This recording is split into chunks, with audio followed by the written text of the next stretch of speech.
আসসালামু আলাইকুম প্রিয় দর্শক, আপনারা কেমন আছেন সবাই? আশা করছি অনেক ভালো আছেন। তো প্রিয় দর্শক, এই তো আপনারা দেখতে পাচ্ছেন এখানে আম, আর এখানে আমি মশলা নিয়েছি হলুদ সরষে, আর নিয়েছি গোটা মরি 1 চামচ, আর নিয়েছি মেথি দানা 1 চামচ, 4টে লবঙ্গ, একটা মোটা এলাচ, গোলমরিচ নিয়েছি 1/2 চামচ, গোটা জিরে নিয়েছি 1 চামচ, আর নিয়েছি গোটা ধনে 1 চামচ, মেথি দানা 1 চামচ, ছোটা নিয়েছি শুকনো লঙ্কা। আর সবগুলো উপকরণ এখন ভালো করে ভেজে নেব।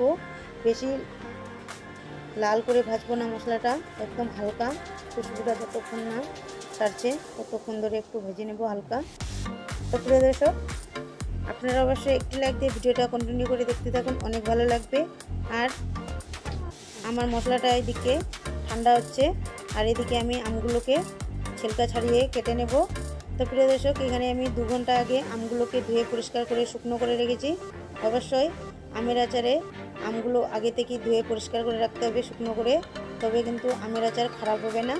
তো প্রিয় দর্শক, এখন তো খুবই আমের দাম, তো আমি ওই জন্য 500 গ্রাম আম এনেছি। তো প্রিয় দর্শক, আপনারা চাইলে বেশি আমেরও আচার তৈরি করতে পারেন।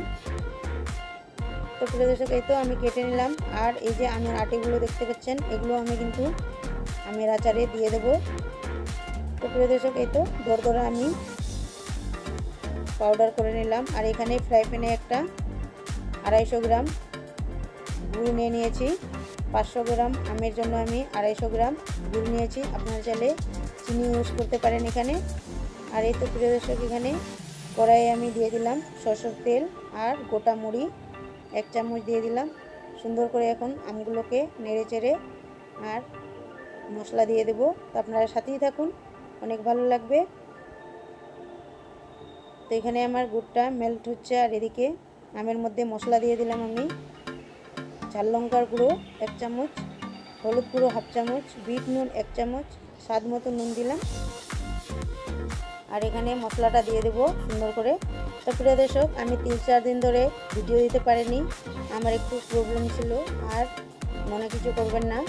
তো প্রিয় দর্শক, আপনারা কমেন্ট করেছেন এত সুন্দর সুন্দর, আর আমি 3 দিন ধরে ভিডিও দিতে পারিনি, আমার খুবই খারাপ লাগছে, তবে একটু ম্যানেজ করে নেবেন।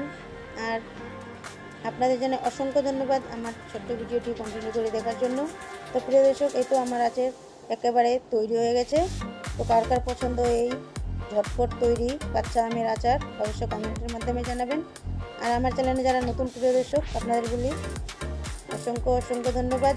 আর চ্যানেলটা সাবস্ক্রাইব করে না থাকলে অবশ্যই সাবস্ক্রাইব করে আমার পাশে থেকে যেতে পারেন। আজকের মতো এই পর্যন্ত, আল্লাহ হাফেজ।